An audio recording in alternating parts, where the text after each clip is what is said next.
જય શ્રી રામ। બોટાદના આંગણે આજે અમે પ્રભાત ફેરી કરી, અમારા મિત્રો સાથે રહી, વડીલો સાથે રહી, શંખના નાદ સાથે હનુમાનજીના દર્શન કરી અને અમે શરૂ કરી છે શ્રી પ્રભાત ફેરી।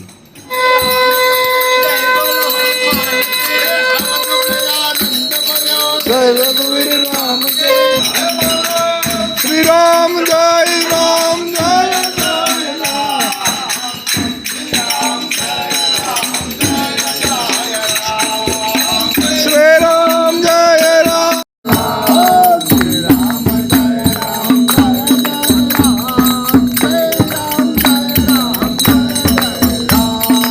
श्री राम जय राम जय जय राम जय राम जय राम जय जय श्री राम जय राम जय जय राम जय राम जय राम जय